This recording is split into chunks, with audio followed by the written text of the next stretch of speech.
eventos da Semana de Direitos Humanos, a Comissão de Saúde Mental do Conselho Estadual de Defesa dos Direitos Humanos está realizando hoje, em parceria com o curso de Psicologia do Centro Universitário Farias Brito, o debate Direitos Humanos e Saúde Mental. E eu gostaria de convidar para compor a nossa mesa a professora, doutora Lirian Mascarenhas, que é presidente da Comissão de Saúde Mental do Conselho Estadual de Defesa dos Direitos Humanos, membro da Comissão de Direitos Humanos do CRP 11 e professora do nosso curso de Psicologia. Uma salva de palmas. Queria convidar o senhor Crispim Alves, que é membro do Fórum Cearense da Luta Antimanicomial, que é artista também. Eu estou doida para saber dos trabalhos dele, ele vai já contar. E a professora doutora Rani Félix, coordenadora de políticas de saúde mental na Secretaria de Saúde do Estado do Ceará. Muito obrigada pela sua presença. Queria registrar e agradecer a presença do professor Marco Aurélio e a presença da professora Ingrid. Muito obrigada, gente. Boa noite. Gostaria de iniciar agradecendo a presença de vocês, alunos, professores aqui do Centro Universitário Farias Brito, nesse evento pensado pela Comissão de Saúde Mental do Conselho Estadual de Defesa dos Direitos Humanos, que eu faço parte por indicação da Comissão de Direitos Humanos do nosso CRP 11. Tá? E aí, a nossa comissão no Conselho pensou em discutir direitos humanos e saúde mental a partir da grande provocação do tema dessa semana, né, que é quem respeita os direitos humanos no Ceará. Né? Então, uma questão primeira é: os direitos humanos à saúde mental são respeitados no Ceará? Claro que é importante que a gente se pergunte, não só em relação ao nosso estado, à nossa cidade, mas em relação ao nosso país, em relação ao mundo, né? Mas hoje a gente vai se concentrar um pouco na realidade cearense, né? Quem respeita os direitos humanos no Ceará, quem respeita os direitos humanos à saúde mental no Ceará. Eu vou fazer uma pequena introdução, depois eu vou passar a palavra para o senhor Crispim, que muito me honra com a presença nesse evento do Conselho Estadual de Defesa dos Direitos Humanos e do Centro Universitário Farias Brito, e da professora doutora Rani Félix, minha colega da graduação, vocês verem, né, da graduação para a vida, década de 80, hoje estamos em 2023, ainda em contato, até porque temos muitas afinidades, e uma delas é a saúde mental, e outra, a luta em defesa dos direitos humanos, tá? Que é algo comum a todos nós, né? O senhor Crispim tem uma atuação muito forte no Fórum Cearense da Luta Antimanicomial e em várias reuniões que, ao longo desses anos, né, nós temos participado em conjunto. É sempre muito estimulante tê-lo como uma grande referência de militância em relação aos direitos humanos na saúde mental. Bom, para a gente pensar se existe respeito aos direitos humanos no nosso Estado, é importante a gente lembrar um pouco da nossa história, né? E, infelizmente, nós temos 2 casos emblemáticos no Ceará que não nos deixam responder essa pergunta de uma forma afirmativa, de que existe respeito aos direitos humanos das pessoas em sofrimento mental no Ceará, né? Um deles, eu acho que vocês já ouviram falar, que é o caso Damião Ximenes Lopes, né? Um rapaz de 30 anos de idade, que em 1999 morreu numa clínica psiquiátrica em Sobral, né? Ele foi internado lá para ter cuidados em saúde mental e 3 dias depois estava morto, né? E, inicialmente, o primeiro laudo, né, o registro de óbito, coloca como causa natural e depois causa indeterminada. Só que a família dele foi muito vigilante em relação ao que estava acontecendo, e como a mãe, quando foi visitá-lo, no dia da morte dele, né, ela viu como ele estava debilitado, como ele tinha sido agredido, como ele estava sujo, como ele estava, inclusive, com fezes, num estado de extrema vulnerabilidade e machucado, né? Ela entendeu, né, que ela chega em casa e já é avisada para voltar, e ele estava morto, né, que não tinha como aquela causa ser de morte natural, né? E a irmã dele foi uma grande guerreira, né, para que outro laudo fosse produzido, e uma luta se inicia para se ter esclarecimentos, né? O fato é que a importância do caso do senhor Damião Ximenes é que, pela primeira vez, o Brasil foi condenado pela Corte Interamericana de Direitos Humanos, em 2006. Tá? Então, isso é vergonhoso para o nosso país, é vergonhoso para o nosso Estado, né? A gente ter essa condenação, né, da Corte Interamericana de Direitos Humanos, né?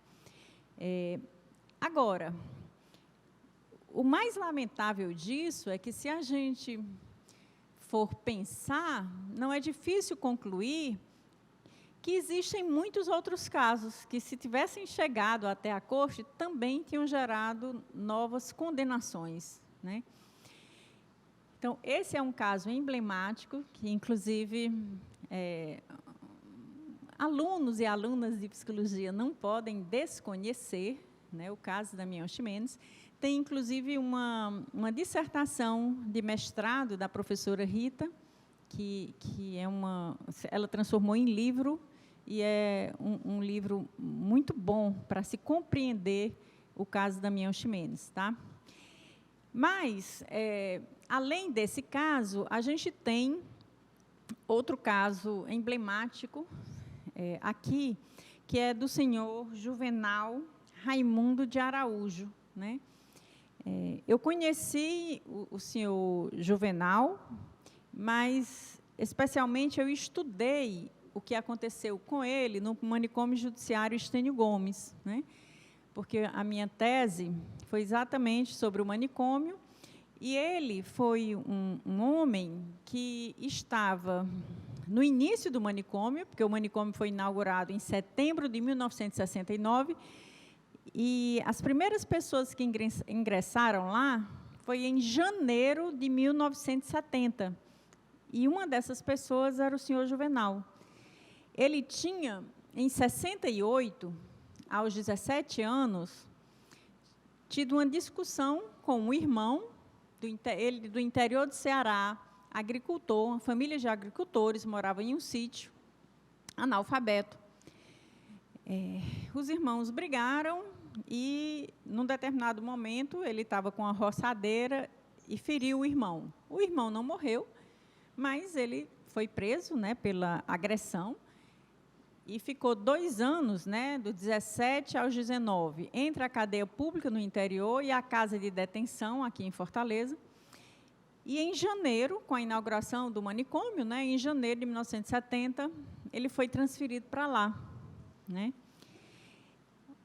Aonde os direitos já não são respeitados. Ele foi para lá porque a justiça determinou que era necessário um laudo psiquiátrico para atestar a condição dele, né? Se passaram 6 anos até o primeiro laudo ser feito. 6 anos, né?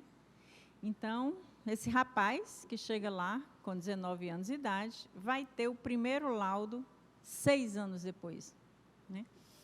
E o caso dele é realmente muito lamentável, porque ele vai ficar lá 43 anos, sem nunca ter sido julgado, nunca passou por julgamento, e, consequentemente, também nunca foi colocado em medida de segurança, né? A medida de segurança não é uma pena, tá? Quando alguém é colocado em medida de segurança, essa pessoa, exatamente por um laudo que atesta que, naquele momento do delito, a pessoa não tinha consciência do que estava praticando, nem condição de se autodeterminar, dizer assim, eu estou com muita raiva do meu irmão, mas eu não vou agredi-lo, né? Sem essas condições, a pessoa é considerada inimputável, né? E, sendo assim, é colocada em uma absolvição imprópria. Então, ela não é condenada, ela não recebe uma pena, né? E a medida de segurança é uma medida de tratamento. Isso é uma grande falácia, isso é uma agressão aos direitos, porque, na verdade, como no caso dele e outros, se, por exemplo, ele tivesse sido condenado por essa agressão, ele teria saído de uma unidade prisional muito antes do que do manicômio judiciário, né? Ele passou 43 anos lá, sem ter sido julgado, sem sequer ter recebido medida de segurança, sempre supostamente em tratamento, né?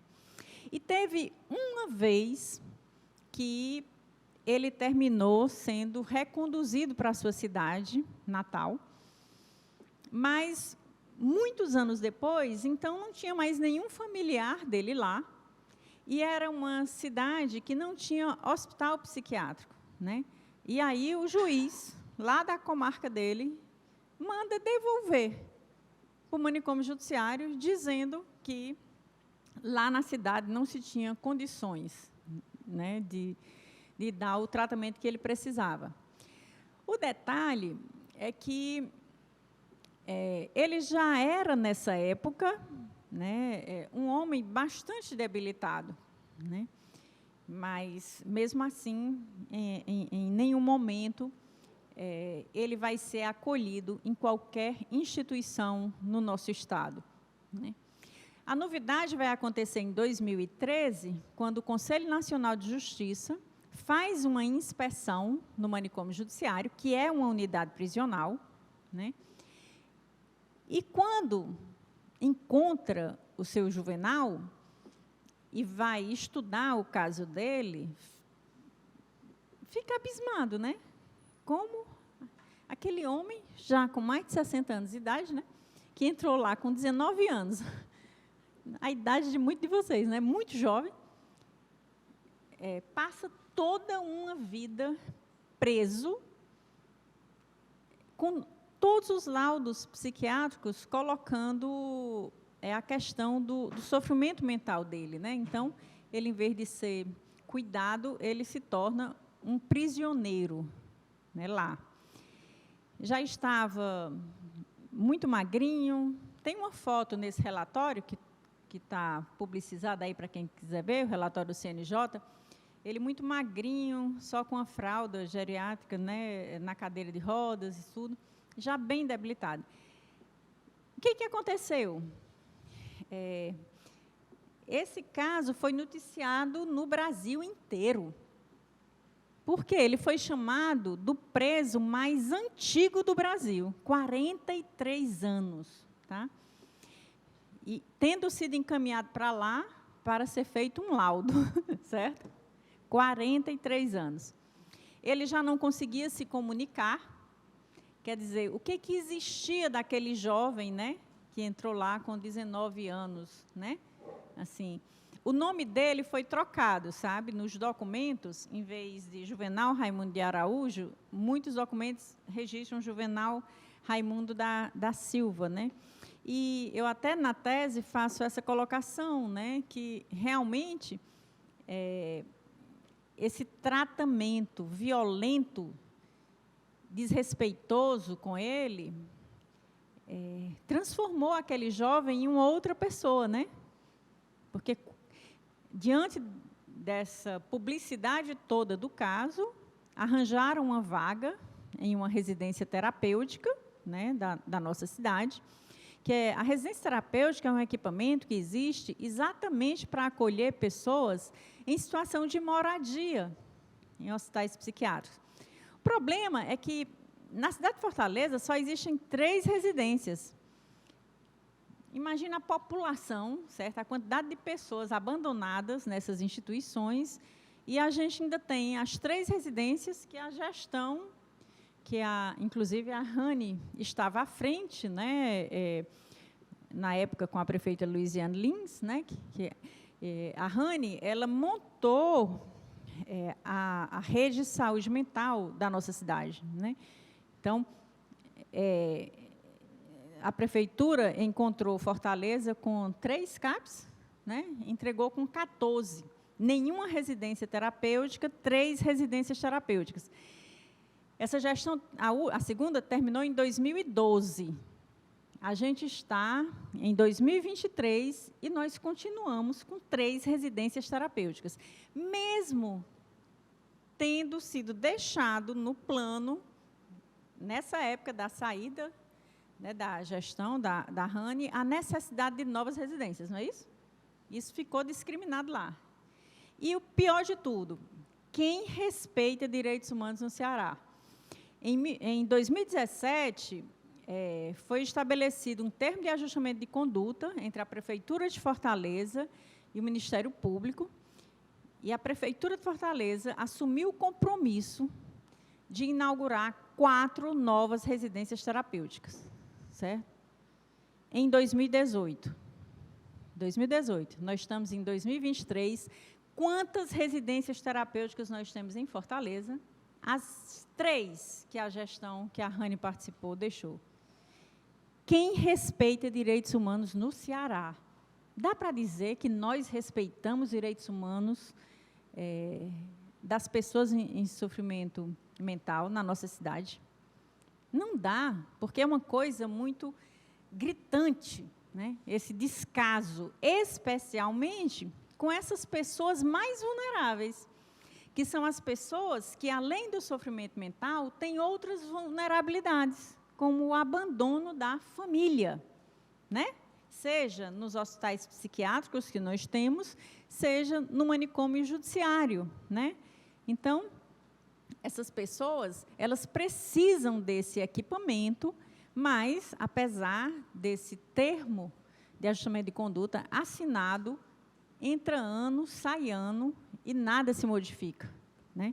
Então, essas questões, elas precisam estar em pauta, porque a gente está exatamente falando de pessoas que, por sua condição, muitas vezes não podem lutar por si. Por exemplo, o senhor Juvenal, nessa época, em 2013, como eu disse para vocês, ele já não conseguia se comunicar, ele já estava nessa condição, né, numa cadeira de rodas, muito frágil. Como era que ele ia lutar pelos direitos dele? Vocês acham que ele tinha alguma condição? Não tinha, né? Então, isso é também muito marcante, porque a residência terapêutica, se ela fosse bem utilizada, ela receberia pessoas que ainda poderiam reconstruir suas vidas. Mas, nesse caso dele, ele foi para a residência terapêutica, ficou acamado, inclusive, entende? Quer dizer, na residência, as pessoas podem sair e, por exemplo, na farmácia, comprar alguma coisa, retirar o dinheiro do seu benefício, fazer uma compra, ir na pracinha, dependendo, claro, de cada caso. Né? O seu Juvenal não tinha condição de fazer isso. Mas uma questão que é presente hoje, né, desse ano de 2023, é que eu conheço bem a realidade do manicômio judiciário, mas acredito que nos hospitais psiquiátricos não seja muito diferente. Às vezes as pessoas estão lá há tantos anos, sofrendo tantas violências, que quando elas saem para a residência terapêutica, elas já não têm condição de aproveitar esse equipamento de liberdade, né? Então, isso é o mais triste, né? Então, tudo isso para dizer, né? Esse evento está acontecendo porque dia 10 é o Dia Internacional dos Direitos Humanos, né? Que é muito importante que, enquanto profissionais de psicologia, a gente respeite, inclusive, o nosso código de ética, né? Que deixa claro a importância dos direitos humanos, da democracia, da justiça social, né? Para que a gente tenha uma atuação que consiga impactar todas essas injustiças sociais.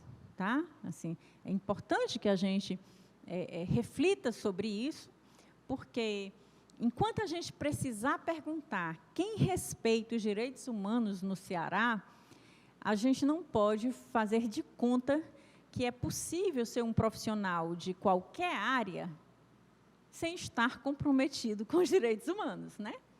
Porque, para além de uma questão profissional, é uma questão humana, né? E quem de nós não quer se colocar enquanto ser humano, né? Então, eu queria trazer essas duas histórias, né, que não são histórias de ficção, são histórias reais, pessoas reais que tiveram suas vidas profundamente impactadas por nossa omissão. Porque a omissão não é só do Estado, não é só da Prefeitura de Fortaleza, não. A omissão é de todos nós enquanto sociedade, na medida em que a gente não enxerga essas pessoas, né? Na medida em que essas pessoas permanecem invisíveis para a nossa sociedade. Agora eu vou passar a palavra para o senhor Crispim, que, como eu disse, tem uma história de vida muito importante para a gente conhecer, especialmente quando a gente está se perguntando sobre quem respeita os direitos humanos no Ceará, porque ele viveu na pele experiências diferentes de acolhimento e tratamento. Senhor Crispim.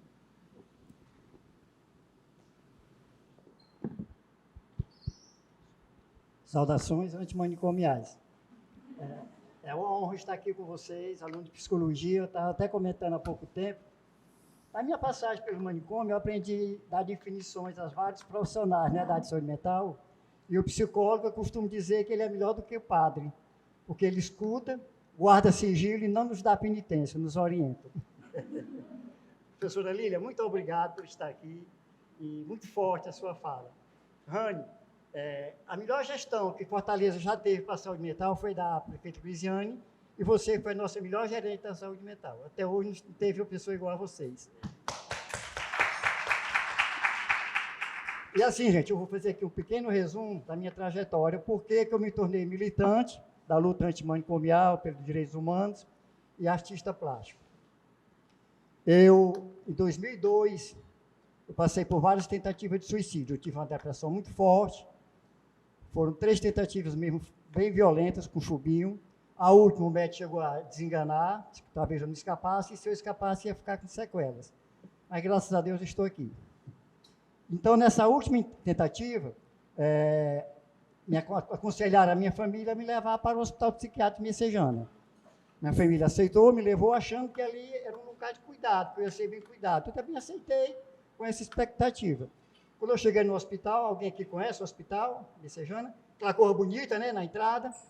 Mas logo na entrada, quando eu entrei, fui falar com o médico, eu percebi que a minha autonomia estava sendo tirada. Porque quando o médico fazia as perguntas, o psiquiatra que eu ia responder, dizia, não, a sua esposa responde. Quer dizer que eu não tive direito à fala. A única coisa que ele falou diretamente para mim foi assim, você vai ficar uns dias aqui para se cuidar. Tudo bem. Fui andando, eu chamo o manicômio de mundo quadrado. É um funil. Aquela coisa bem ampla, grande, e vai se afundilando. Cada passo que eu dava, o corredor ia se estreitando. Fiquei dentro de um pavilhão. Foram 30 dias essa primeira internação. Torturas.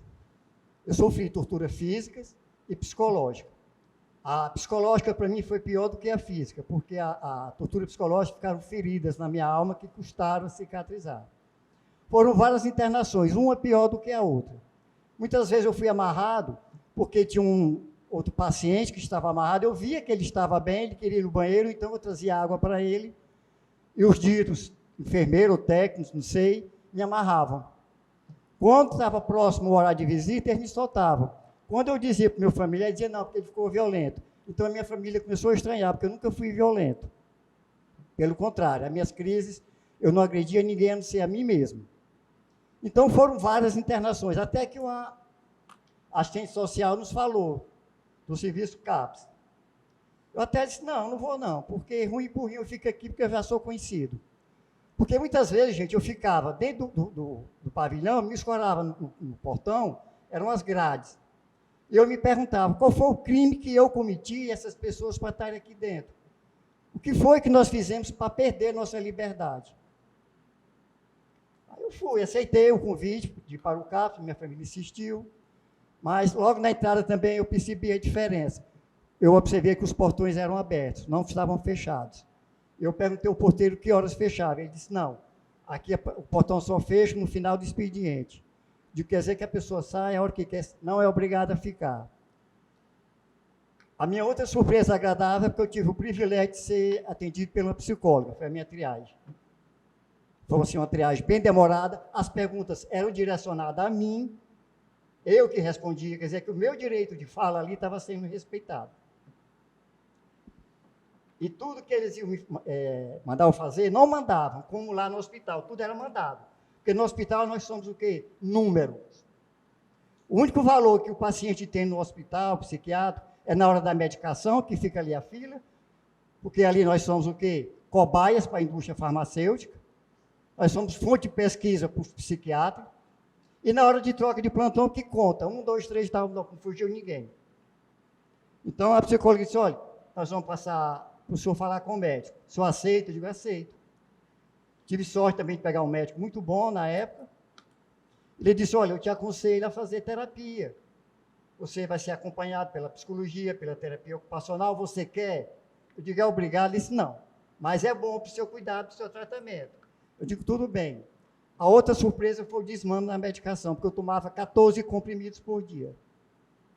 Então, a gente começou a diminuir. Então, eu comecei a fazer os grupos com a psicologia, em grupo, individual. Muitas vezes, quando nos davam aqueles cartazes, cartolina para fazer os cartazes, eu digo, puxa vida, eu vou ter para o Jardim da Infância. Bom, mas pelo menos aqui eu não estou vendo ninguém sofrer, ninguém está me batendo, ninguém está me mandando fazer nada, obrigado. Eu lembro uma vez que a psicóloga disse assim no grupo, vocês põem em prática o que vocês aprendem aqui. Não façam só aqui, não. Então, eu estava em casa um dia e comecei a ouvir vozes. Eu digo, eu quero ver se funciona o que a psicóloga me disse. Pedi para minha filha comprar umas folhas de cartolina, tinta, e comecei a pintar. Incrível como funcionou. É por isso que eu digo que, para mim, o melhor psicotrópico é a arte. E ela não causa nenhum efeito colateral. Então, eu comecei fazendo o tratamento e tudo. Então, com um ano que eu estava no CAPS, eu já estava pintando, fazendo esculturas, e surgiu um concurso no Rio de Janeiro pela Fiocruz. Era Loucos pela Diversidade. E a minha psicóloga, na época, disse, que difícil escreve. Eu digo, não vou não, doutor, porque eu não vou competir só com feras, eu estou aprendendo agora. Não, mas só da saúde mental. Então eu vou. Me inscrevi e, para minha surpresa, eu fiquei em primeiro lugar.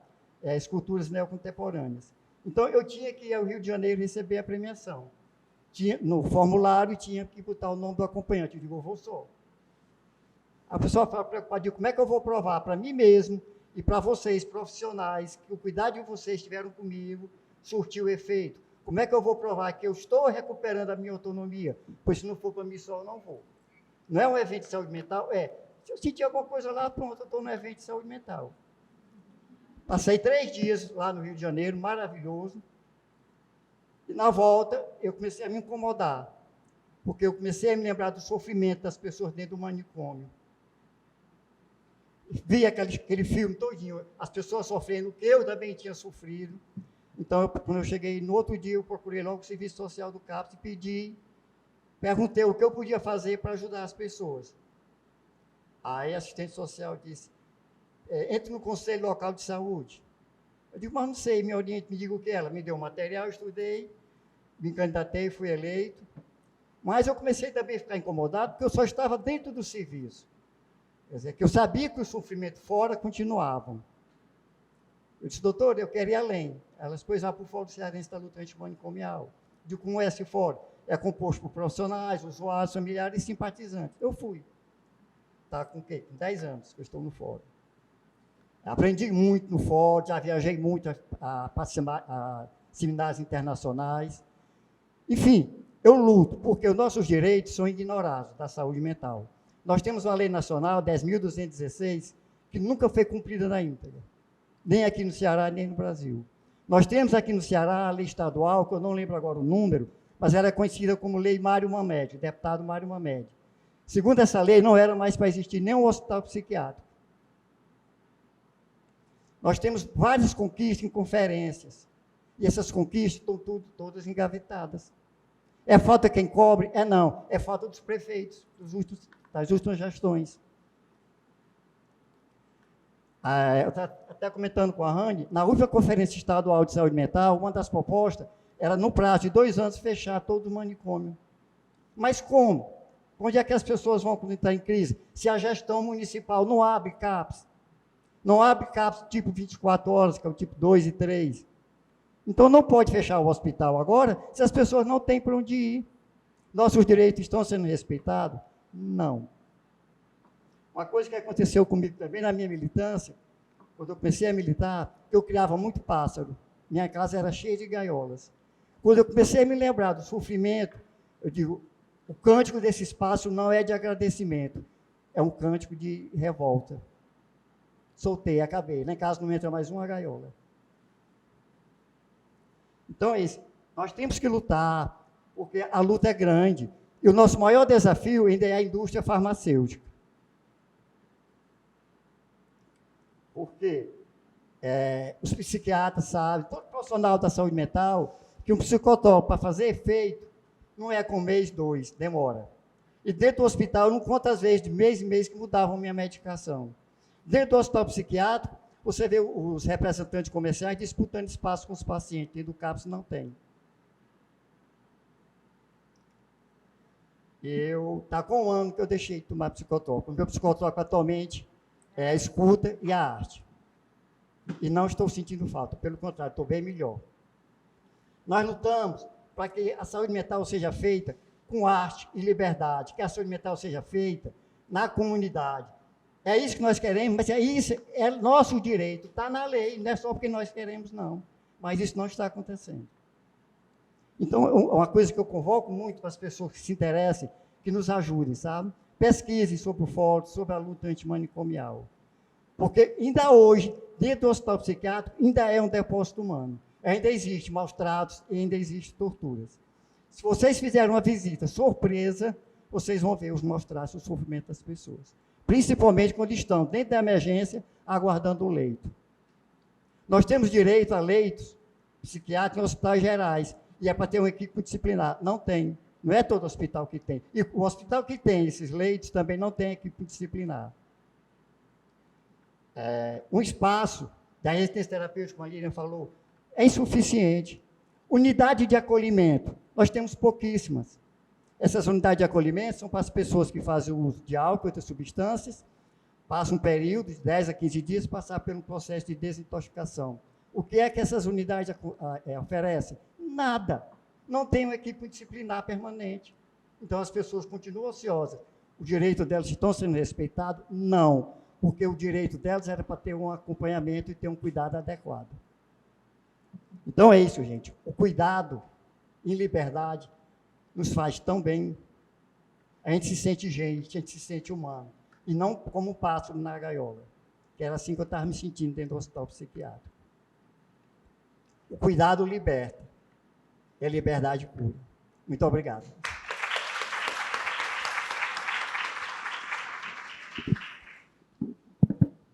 Muito obrigada, senhor Crispim. Que depoimento marcante, né? Eu sempre me emociono quando escuto o senhor e sempre me sinto inspirada. Essa questão da autonomia que o senhor fala é muito importante e, inclusive, é importante que a gente saiba que não apenas com as pessoas em sofrimento mental, esse mundo médico limita a autonomia, né? Basta a gente ir com uma pessoa, por exemplo, idosa para uma consulta em uma emergência, e essa realidade se repete. Muitas vezes os médicos, as médicas, fazem pergunta para quem está acompanhando, né? Como se aquela pessoa não pudesse responder, e às vezes, quando a pessoa tenta responder, os médicos não dão atenção e ficam olhando para o familiar.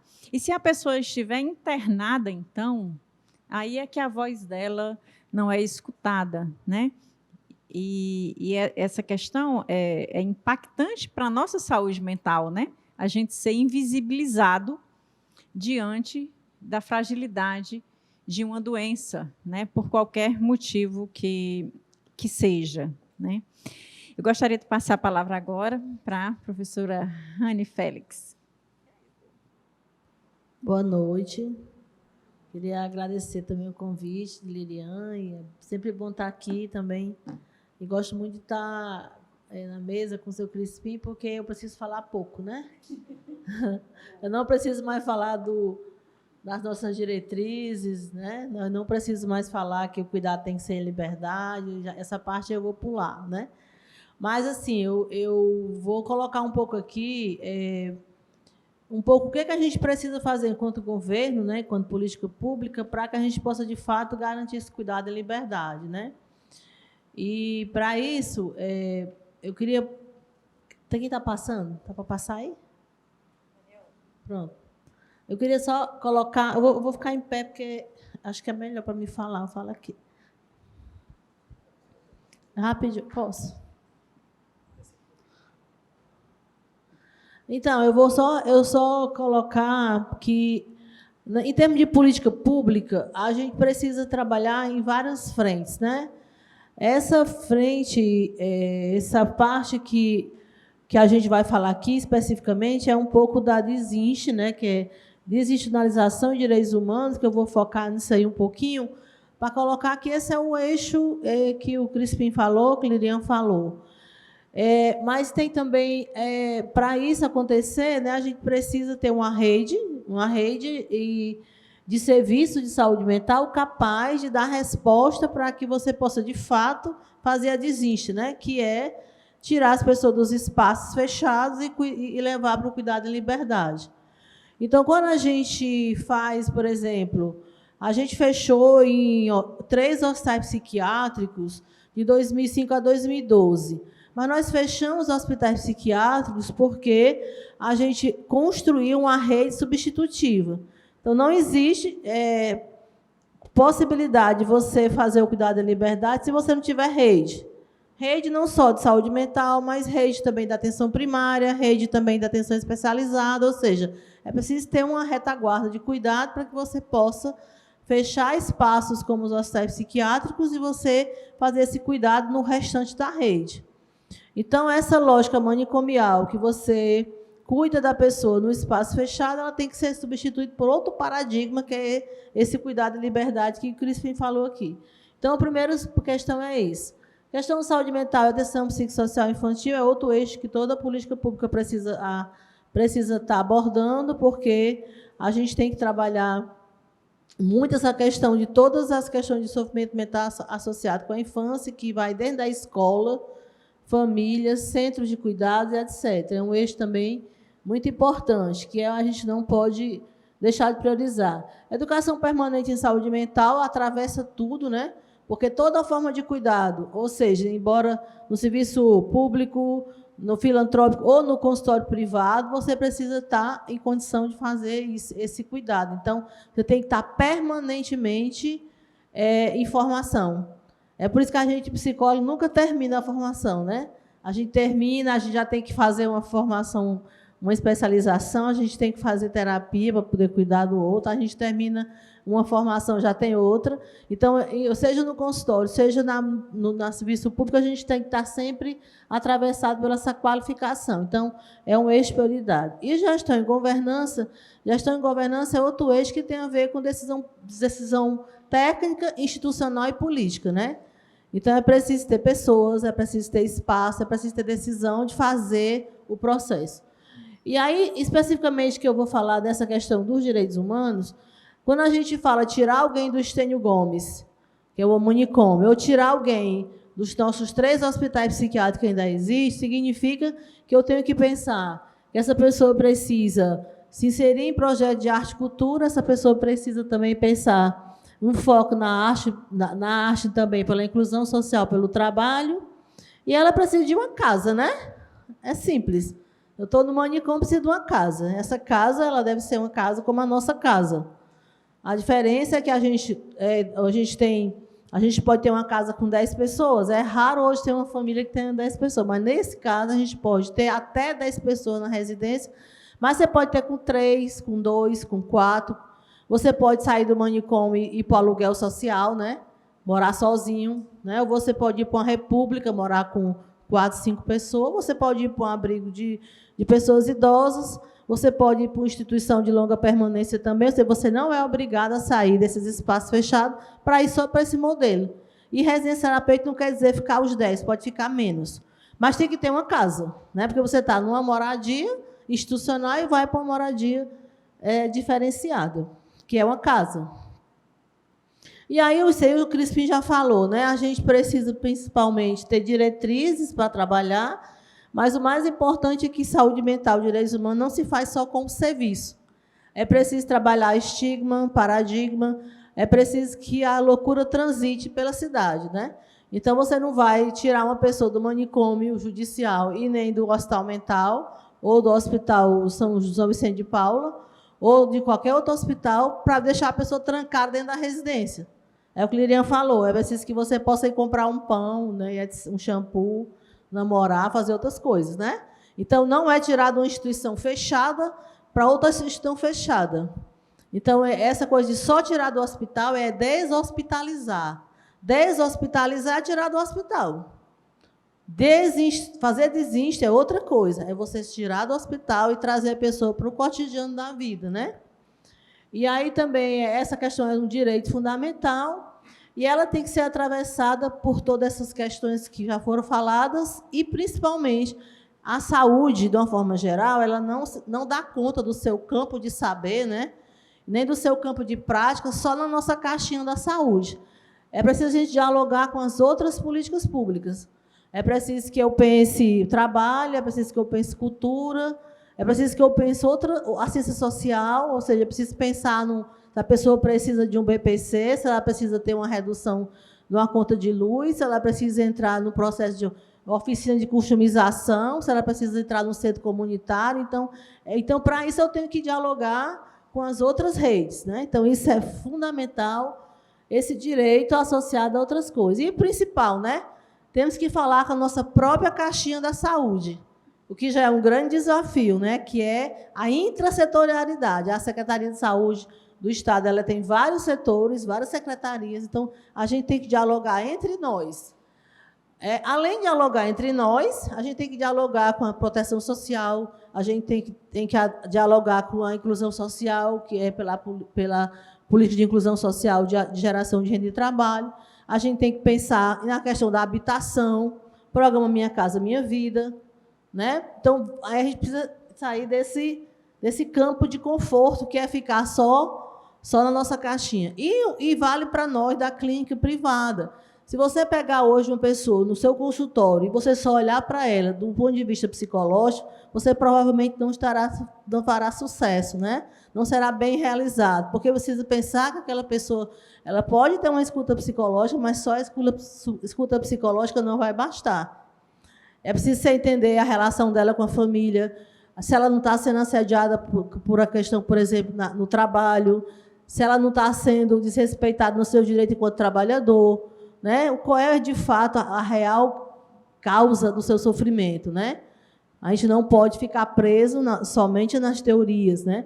Essas teorias elas precisam ser, para além do psíquico, ela precisa ser social. Por isso, hoje, toda clínica, seja ela privada ou pública, ela tem que ser clínica psicossocial. Clínica psicossocial é para além da clínica. Ela inclui um conceito de clínica ampliada, né? Que vocês devem conhecer. Bom, e aí, só para vocês mostrarem, eu não vou aprofundar, eu tenho uma apresentação bem detalhada sobre a situação do Estado, mas eu posso depois, se é um resumo, mas eu posso depois, quem tiver interesse, passar para a Lirian para ela colocar. Mas aí a gente vê o que o Estado do Ceará é dividido em 5 regiões de saúde, né? Cada região aqui ela tem uma população, ela tem os serviços que ela tem, e ela tem a estratégia de saúde da família, que é a atenção primária, que é o posto de saúde, que é a porta de entrada do sistema, né, que é o ordenador do cuidado de saúde. Então, a pessoa que está com transtorno mental, a pessoa que está fazendo uso abusivo de substância, a pessoa que tentou suicídio, e essas pessoas elas vão precisar da atenção primária. Porque não é porque eu tenho um transtorno mental que eu não vou ter pressão alta, né? Eu posso também me acidentar, eu posso levar uma queda, eu posso precisar de um médico clínico, eu posso quebrar o tornozelo, ou seja, eu, além do transtorno mental, eu tenho também outras necessidades clínicas, que a primeira porta de entrada é a atenção primária. A pessoa com transtorno mental também ela é diabética, ela é hipertensa, tem colesterol alto, tem tudo, né? Então, nossa primeira questão é entender que o cuidado começa na atenção primária. Por isso que aquela parte de educação permanente, nosso foco maior hoje na nossa coordenação é saúde mental na atenção primária, entendendo que o médico do posto, quando ele recebe uma pessoa com saúde mental, com sofrimento mental, com sofrimento psíquico, ele já começa precisando ser atendido ali, né? Aí, assim, as equipes multiprofissionais, que é onde nós estamos, nós psicólogos, elas são fundamentais, a equipe multiprofissional, que elas hoje funcionam dentro da atenção primária, que, na verdade, é onde estão os postos de saúde. Você tem a equipe da atenção primária, que é médico, enfermeiro, dentista, agente comunitário de saúde, técnico de enfermagem, e tem os psicólogos, ciências sociais, fisioterapeutas, educadores físicos, que são as EMULT, as equipes multiprofissionais. Essas equipes são fundamentais para garantir promoção da saúde mental, trabalhar com grupos, escuta e etc. A gente tem o AD3, que é o CAPS 24 horas. Quando tem 3, é porque assim, funciona 24 horas. Ele tem condição de ofertar um cuidado 24 horas. Mesmo que o CAPS feche 5 horas, mas o médico passa, faz todo aquele atendimento, e tem uma equipe multiprofissional que fica ali dentro do serviço, pelo menos enfermeiro, técnico de enfermagem, um psicólogo, um assistente social, e tem uma escala de médico, de retaguarda médica, para que, se o paciente entrar numa situação de necessidade de uma crise dentro do serviço, ele possa ser acionado. Ou seja, ele é porta aberta, no sentido de até 7, 8, 9, 10 da noite, mas ele fica no aviso para um cuidado. Ele pode ter até 12 camas, né, 12 leitos que ele só ser atendido. Então, tanto eu posso ter capa D3 para 24 horas para transtorno mental, como posso ter para uso de substância. Quando você olha, você vê que o CAPS geral tipo 3 no Estado é um dos nossos grandes problemas vazios assistenciais, é aquele CAPS geral tipo 3. CAPS geral é uma terminologia para sofrimento mental e todos os transtornos. A gente tem um vazio assistencial, que a gente só tem realmente hoje na região do Cariri, né? Crato, Barbalha, Juazeiro e Iguatu, né? Onde tem CAPS 24 horas. Nós estamos na luta para negociar com os municípios dessas outras regiões para abrir serviços 24 horas, a gente está nesse processo. Isso chama-se vazio assistencial, ou seja, é quando a gente não consegue dar resposta à população precisa naquele momento. E CAPS infantil também, vocês estão vendo que é um grande vazio assistenciais. A unidade de acolhimento adulto e infantil, que é isso que o Crispim falou, né? Para pessoas que fazem uso de substância adolescente, é o AI, a unidade de acolhimento infantil. E o AA é a unidade de acolhimento adulto, para pessoas que fazem uso de substâncias, né? Aí também é um vazio. Ali são os leitos em hospitais gerais, né? Esses vazios assistenciais estão sendo pensados dentro de política pública e a gente está construindo isso, agora no Estado com os municípios. O leito de hospital psiquiátrico, que são aqueles 470 leitos de hospital psiquiátrico, eles são distribuídos em Messejana e nos outros 2 hospitais. E tem também as residências terapêuticas, que vocês estão vendo que só tem 6, né? E eu vou mostrar que nós precisamos ampliar e estamos pactuando. E as AMENTES são as equipes multiprofissionais da atenção secundárias. São a mesma coisa das EMULT, só que elas ficam dentro dos hospitais gerais, policlínicas, UPAs. Que a gente, no Estado, está com a proposta de chegar a 189, né? E hoje nós só temos 2, mas a gente vai ampliar, porque vai sair uma portaria das AMENTES aí pelo Ministério. E aí, nessa onde tem EMULT, a gente vai chegar a 375. E aí é para dizer dos eixos formativos, são todos esses eixos formativos, para nós é fundamental a formação, porque os profissionais precisam do campo da saúde mental, discutir todos esses temas, né, que eu coloquei aí, porque até para você compreender essa questão que foi colocada, esse nível de maturidade e de profissional técnico que o Crispim falou, quando encontrou no Serviço de Saúde Mental no CAPS lá geral da Regional 4, no caso, ele precisa estar formado, ele precisa estar preparado para isso. Isso aí tudo é tema de parceria com a Escola de Saúde Pública nos processos formativos. E só para dizer que esse projeto técnico-institucional é um projeto, é um PTI, né? É o projeto do Serviço de Saúde Mental, que precisa, todo serviço tem o seu projeto. O que é um PTI? O que é que o serviço se propõe a fazer para cuidar das pessoas? Resumindo, seria isso. Aí é uma parceria que a gente está desenvolvendo com a OPAS, que é também nesse sentido de fortalecer todos esses eixos formativos. E aí eu queria mostrar para vocês, essa aqui é a proposta que a gente está tendo, porque nós temos, a gente resumiu aqui, mas nós temos hoje 27 moradores nos hospitais psiquiátricos de Fortaleza. Nós temos 19 lá onde Lirian está falando, um manicômio judicial, que precisam sair.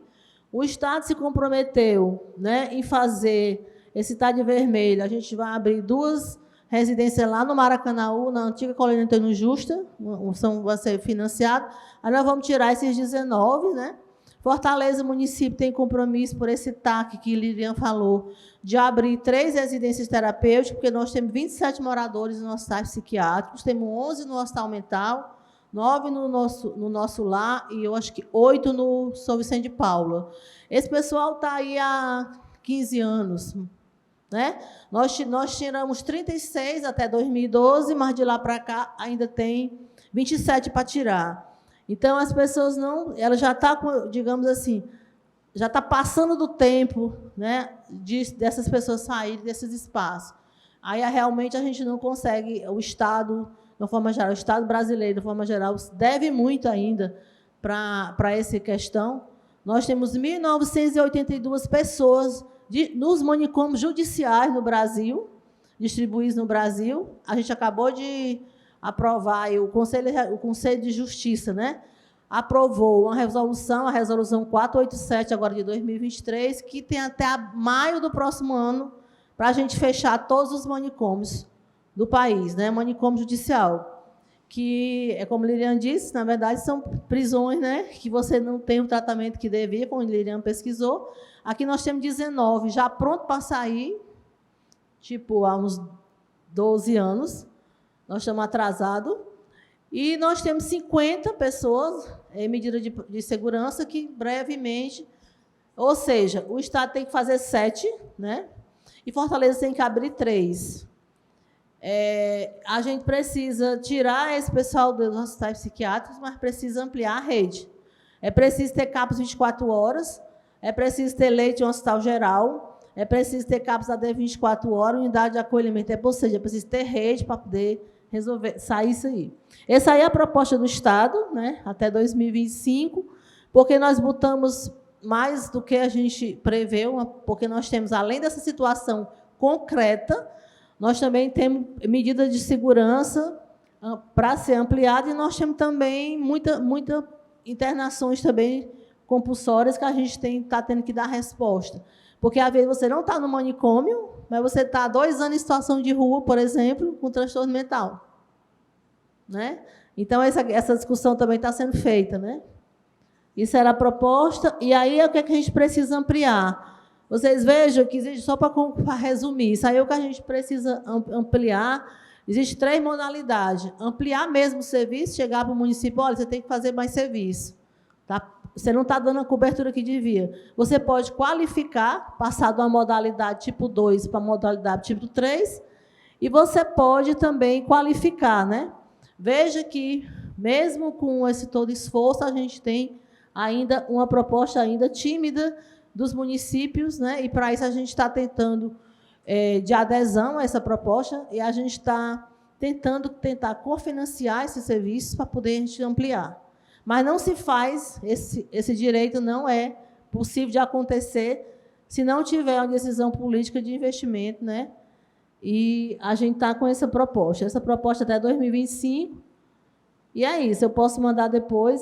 O que eu queria, no final, colocar é que essa rede é uma rede onde nós todos estamos precisando, nós, psicólogos, estamos incluídos nelas, e é esse perfil de chegar e construir esse perfil de um psicólogo capaz de fazer uma escuta, né? É preciso você ter uma educação permanente. Então, hoje a gente pensa que essa questão dos direitos passa pela estrutura, mas também passa pelo conhecimento de como fazer essa pessoa ser atendida. Né? Resumindo, eu digo que o cuidado em saúde mental ele começa desde a hora que você abre o portão do CAPS. Desde a forma que você entrega uma comida, né, para a pessoa. Então, o porteiro do CAPS é fundamental, a cozinheira é fundamental, né? Todos são fundamentais, porque se eu tiver um psicólogo que escuta bem, mas eu tiver um porteiro que me desqualifica, isso eu não consigo fazer saúde mental. Então, acho que era um pouco isso. Obrigada, Rani. Nós temos muito trabalho pela frente, né? Mas é muito bom saber que você está hoje no Estado, né, com toda a experiência que você teve na prefeitura em 2 gestões, tentando tornar possível que esses direitos humanos se tornem uma realidade, né? Que a gente saia do que, como o senhor Crispim falou, a gente tem a Lei 10.216, a Lei da Reforma Psiquiátrica é de 2001, né? E tanta coisa ainda não é praticada, né? Então, é muito bom saber, né, que hoje a gente tem essa equipe, né, na CESA, dedicada a essa ampliação da rede, que é fundamental para que esses direitos sejam garantidos, né?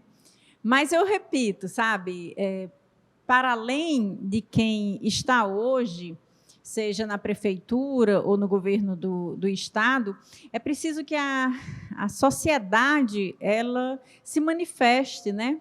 Daí a importância dos movimentos sociais, e eu quero aqui registrar o quanto a professora Leila Passos, que é a presidente do Conselho Estadual de Defesa dos Direitos Humanos, tem defendido essa causa dos direitos humanos, apoiado a Comissão de Direitos Humanos do Conselho, e aproveito também para agradecer a professora Cíntia Carvalho, coordenadora do curso de Psicologia, que também é uma grande apoiadora de todas essas causas de direitos humanos, tá?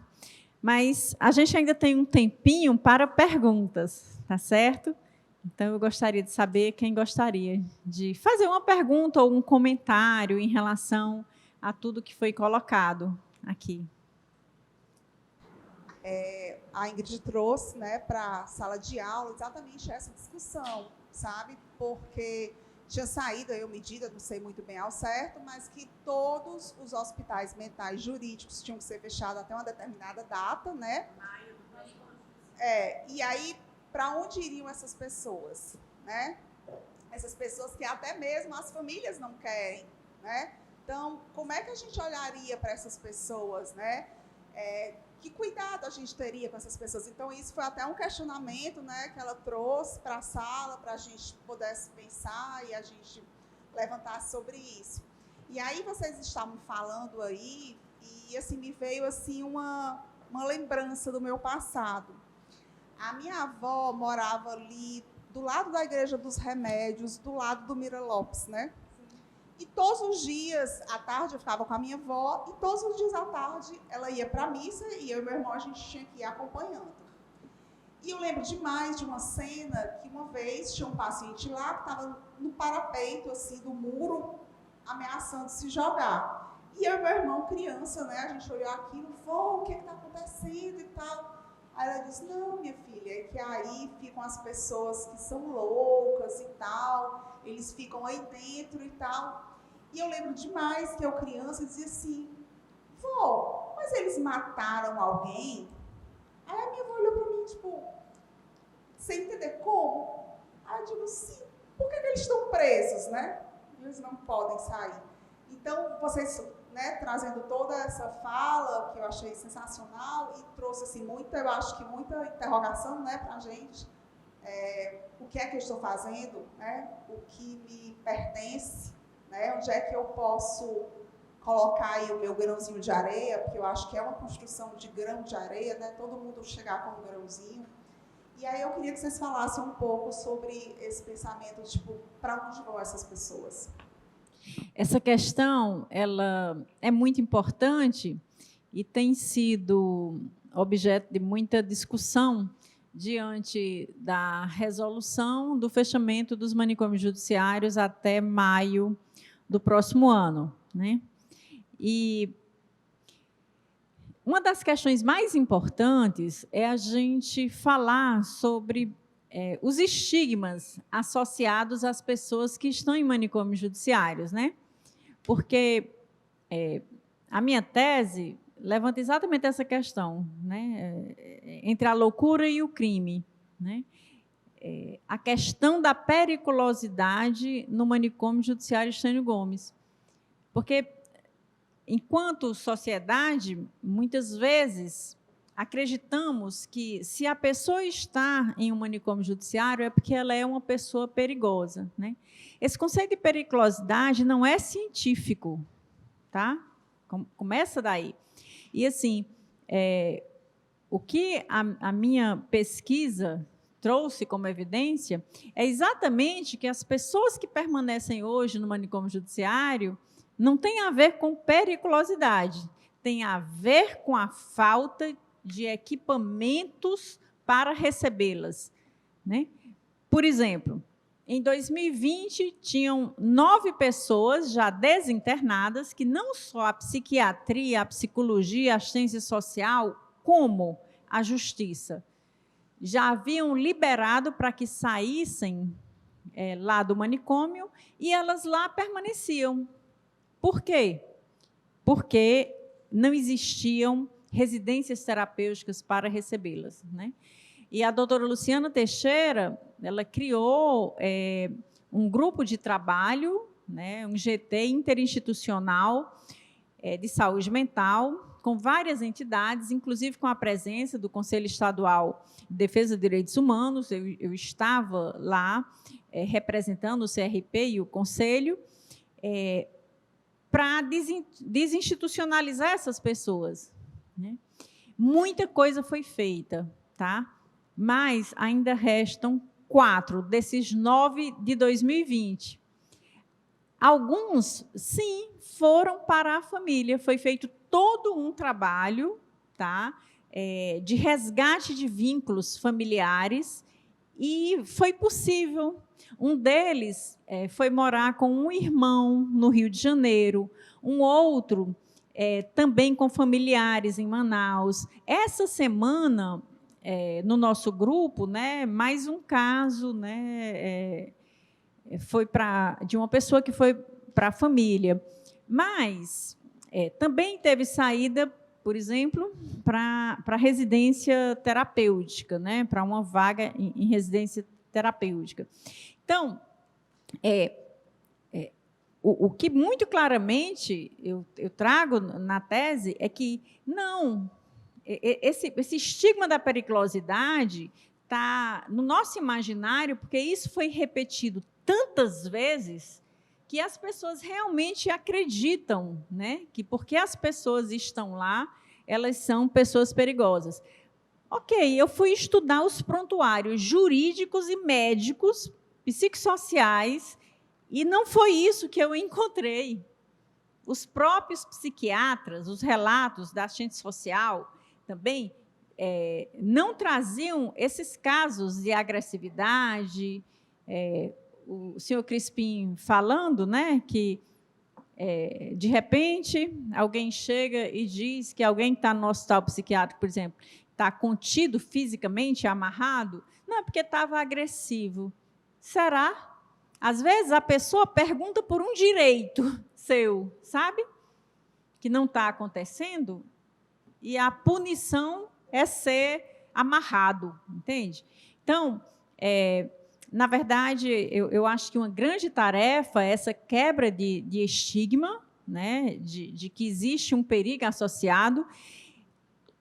Todos os relatórios do seu Juvenal, que eu estudei minuciosamente, em nenhum, de 1970 a 2013, existia em nenhum relato de qualquer atitude agressiva, e muito pelo contrário, sabe? E, mesmo assim, ele passou 43 anos preso naquela unidade prisional, quando deveria estar em tratamento, né? Então, essa questão é importante. Concordo muito com a Rani, que não é só falar, vamos tirar as pessoas dessas instituições e pronto. Não, a gente tem que ter, sim, uma rede. Por isso que nós lutamos tantos por essas residências terapêuticas, sabe? Porque é preciso que, nos casos onde não existe uma família para acolher, por diversas razões, inclusive porque essas famílias, como no caso do seu Juvenal, nem estão mais acessíveis, não se consegue localizar, sabe? Pelo tempo que as pessoas estão lá. Então, é preciso, sim, que existam espaços, é um direito, tá? Direito de moradia, isso é constitucional, é da Constituição de 88. E, infelizmente, a gente, enquanto sociedade, enquanto Estado e Prefeitura, a gente não tem respeitado isso, né? Mas essas pessoas têm esse direito, né? E, claro que é gravíssimo, né, quem está nos hospitais psiquiátricos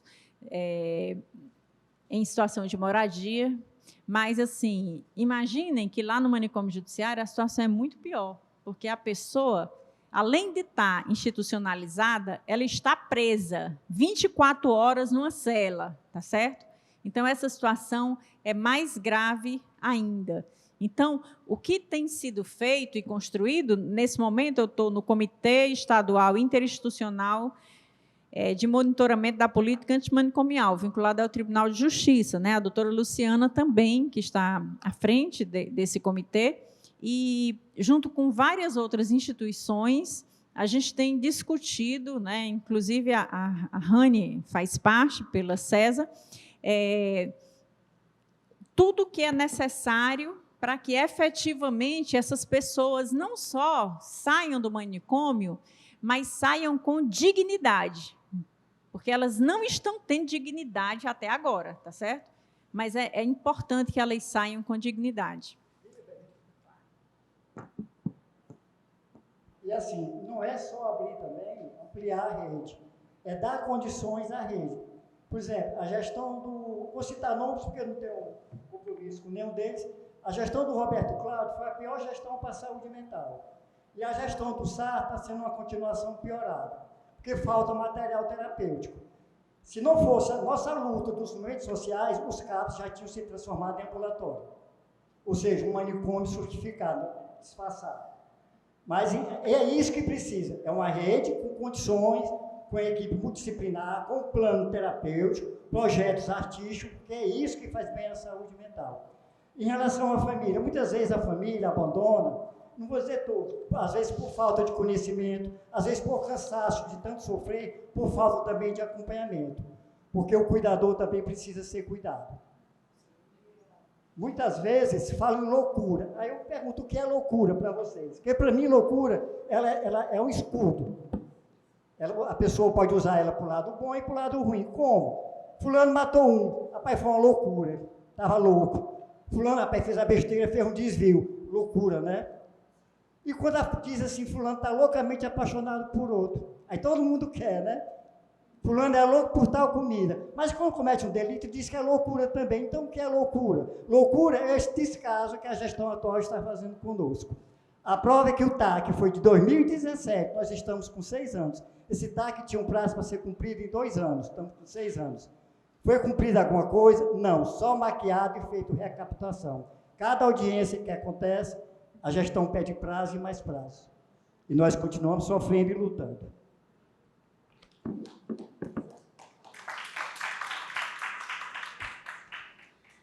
Só responder um pouco o que você falou, só um dado aqui. Nós temos na Secretaria de Saúde um setor que é a saúde prisional, que é um departamento que acompanha todos os egressos do sistema prisional e do manicômio. Existe uma equipe chamada equipe AP, que é uma equipe multiprofissional também, com psicóloga, assistente social, psiquiatra, tem pedagogos também, e que assistentes sociais que fazem o acompanhamento dessas pessoas que saem. Então, de 2021 para cá, foram desinstitucionalizadas, tiraram do hospital 36 pessoas, certo? De 2021 para cá. E nós temos 46, 50, que é aqueles que eu falei, que está em medida de segurança, e temos 19 para tirar o mais rápido possível, né? Então, assim, essas pessoas elas são acompanhadas por essas equipes multiprofissionais durante 2 anos. A equipe da Secretaria de Saúde entra em contato com essas equipes no manicômio, vai para o território, vai para o município, conversa com a equipe do CAPS, com a equipe do CREAS, com a família, e vai trabalhando isso para que a família aceite o familiar de volta. Quando a família não quer de jeito nenhum familiar, aí cabe a nós do Estado garantir essas moradias que eu falei. Então, qual é a responsabilidade dessa equipe? Acompanhar durante 2 anos. Então, é feito todo um processo. Então, foram 36 pessoas que saíram de 2021 a 2023. Mas ainda temos que cuidar de 50, mais 20, 70, né? Fora os 27 que estão nos hospitais psiquiátricos. Então, é um trabalho de bastante cauteloso, com bastante cuidado, e que envolve aquilo que eu falei antes, né? É uma rede, né? Uma rede do CRAS, do CREAS, né? Com as famílias. Então, nós temos assim experiência bem interessante, como agora esse último ano agora, principalmente, né? E a gente espera poder, de fato, já está fechada a porta do Estênio Gomes, né? Não entra mais. Se não entra mais, o que é que a gente tem que fazer? Se a pessoa tiver uma crise, né? Enquanto tiver hospital psiquiátrico, no caso de Fortaleza, vai para o hospital psiquiátrico, ou então deve ir para o leito em um hospital geral, enfermaria em um hospital geral, ou então tem que ter uma retaguarda 24 horas para acolher essas pessoas. Mas, de qualquer forma, a gente está lutando para não ter que ir para o hospital psiquiátrico, né? Mas, se eu não tiver uma rede 24 horas, aí a população tem que recorrer ao serviço porta aberta 24 horas, que, no caso do Ceará, tem o hospital ainda, né, em funcionamento, que acolhe esse sofrimento, que é o Hospital Mental do Messejana, e tem mais 2 hospitais, um filantrópico ligado à Santa Casa e o outro, que é privado, mas também todos atendem Sistema Único de Saúde. Esses 470 leitos é tudo cofinanciado com os recursos do SUS, né? Sistema Único de Saúde, que as pessoas podem acessar. E nós temos, só para encerrar, uma experiência exitosa, nós temos lá no Hospital Regional do Estado, na região do Litoral Leste, a gente tem uma enfermaria em Hospital Geral, com 8 leitos, 4 femininos, 4 e masculinos, lá no nosso Hospital Geral. O hospital tem cardiologia, tem todas as clínicas e tem uma clínica psicossocial, que, no caso da região do Litoral Leste, se você entrar numa crise, você pode ser acolhido no Hospital Geral. Isso é muito importante, né? Principalmente quem vai ter as primeiras crises e tudo. E só com 1 ano de experiência, né, desse processo, nós conseguimos reduzir em 35% os encaminhamentos do Litoral Leste para o Hospital Mental do Messejana. Por quê? Porque a gente criou uma rede de apoio lá. Né? Você não precisa vir do Quixeré, do Russas, né? Dá para segurar a crise lá, porque tem... Né? Assim como em Sobral, tem a enfermaria com 20 leitos, lá no Sobral, que também dá para segurar a crise. Ou seja, o segredo é que nós temos, com tecnologia dentro do SUS, dentro da reforma psiquiátrica, dentro da saúde mental, para cuidar da pessoa em liberdade. Só temos que correr atrás, né, desse processo.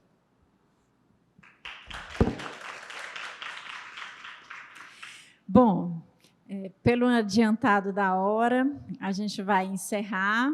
Quero, mais uma vez, agradecer a professora Leila Passos, presidente do Conselho Estadual de Defesa dos Direitos Humanos, professora Cíntia Carvalho, coordenadora do nosso curso de Psicologia, especialmente ao professor Marco Aurélio e à professora Ingrid, que tão gentilmente, né, estão presentes com todos vocês aqui. Eu espero que a gente tenha conseguido provocá-los um pouco em relação a essa temática, né? Quem respeita os direitos humanos no estado do Ceará, né? E nos colocamos à disposição, porque somos todos militantes dessa causa, né? Então, quem tiver interesse, quiser nos procurar, estamos à disposição de vocês. Muito obrigada a todos.